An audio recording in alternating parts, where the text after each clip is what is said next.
Hello YouTube, today we're going to be talking about the Emove 2021 Cruiser. This particular model has a 1000 watt peak motor, 600 watt nominal. And for today's video we're going to be looking at the brakes. The brakes do need changing about every 3 months or so, but with very few tools and a little free time, you too can make that change. For starters, we're going to be needing some items. Obviously, a new set of brakes from Voro Motors that fit your 2021 Emove Cruiser. A couple of screwdrivers, ideally with a 3/16 bit and a T20.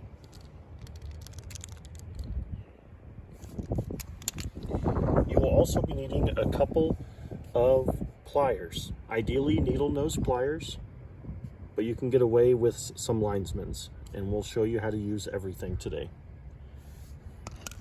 So today we're going to be taking off 2 of these bolts, these 2 here. You may find that it's a little hard to turn these because of the Loctite that's in these screws. So if you need to use more leverage, you can find a larger screwdriver or a hex key with more leverage to break those loose.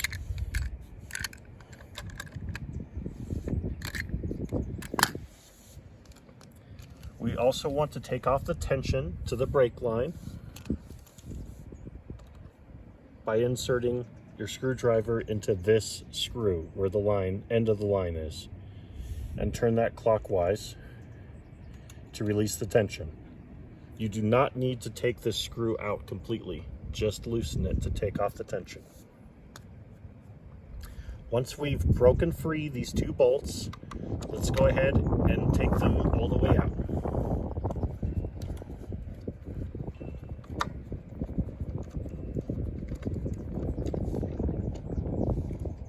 You'll notice that there's blue Loctite on each one of these screws.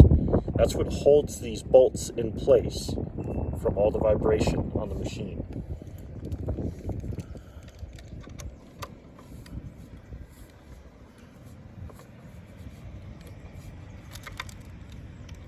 Almost.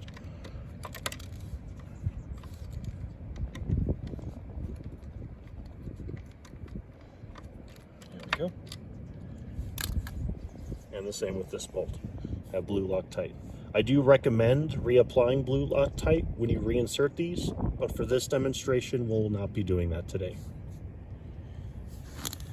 At this time, there's nothing holding your brake caliper in place, so just simply remove it. The brakes to remove are fairly easy, and there's no need to remove the brake line at all. A little dusty from the brake itself. Here are our pads. They're locked in place by this pin. This pin is curved by force, so we'll have to remove it by force with, you guessed it, a pair of pliers. If you're having a hard time getting leverage on this pin, if you look on the opposite side, you'll find this button. This metal button. You're going to push that button all the way in as much as you can, and this will reveal more of the meat to grab onto.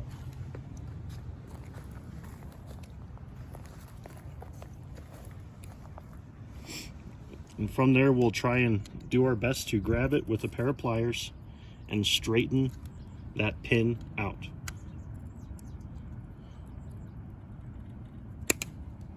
Like so. From here we can remove it,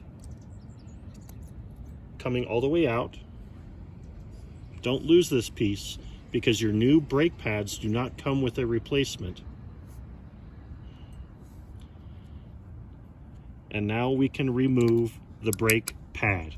You can get a pair of pliers or your fingers, give them a gentle squeeze, and lift out. You can also push from the rear side gently to remove the brake pad.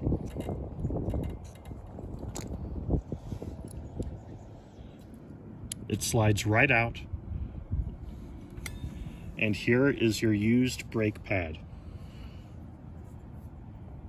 Notice much of the meat has been taken away from the pad and is worn out. We will not need any more of this, as the kit, the brake replacement, comes with everything. Can we see them side by side? Of course. Give me a moment to open my baggie. A baggie of goodies. And I'll just show you one brake pad in comparison. Here we go.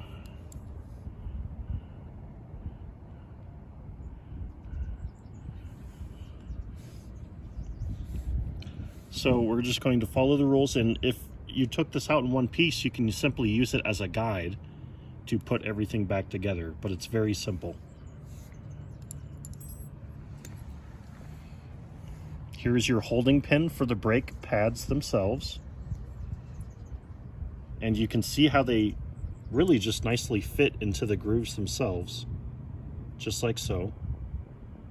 And the holes align, hold a hole on each side, so you can't really insert this in correctly because it's only going to fit one way. Here's the second pad, and my fingers might be in the way, but I'm just kind of slowly lining it up into the groove until you have something like that. There's enough tension to where it holds it in place, making it very, very easy for you. Now it's time to put it back on to the brake caliper. Here we have our empty chamber, and here we have the brake pad. We're going to gently squeeze and place the pads into the caliper until they are all the way in. You see these two funny looking hooks? They should be touching the metal red caliper. And that's how you know that you're fully seated in. From here, we have to take our pen and put that back inside to hold the brakes in place.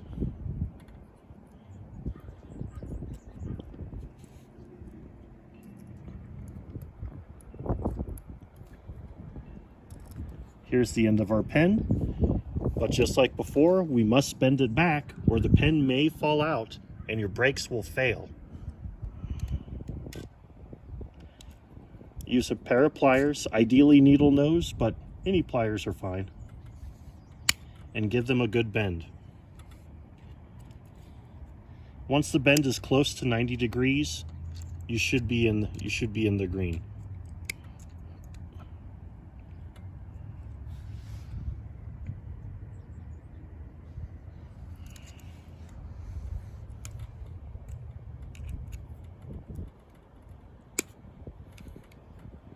There we go. So you have something like that to where the pen won't slide out freely. It's fine if the pen is loose, so long as it can't come out, you're fine. And now we have to put the brakes back on to the brake disc. It's very important you don't touch your brake disc with your fingers because your fingers have oils on them and that can affect the braking.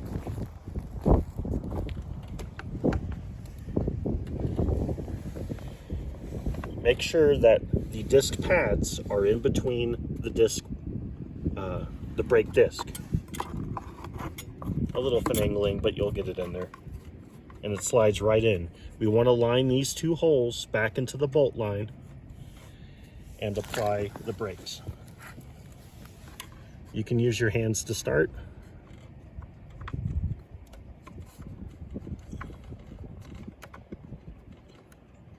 That one's been started. And your last one here.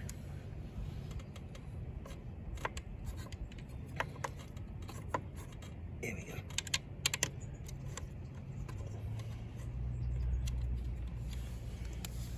Tighten them up evenly. Try not to hand tighten each one until They're well seated.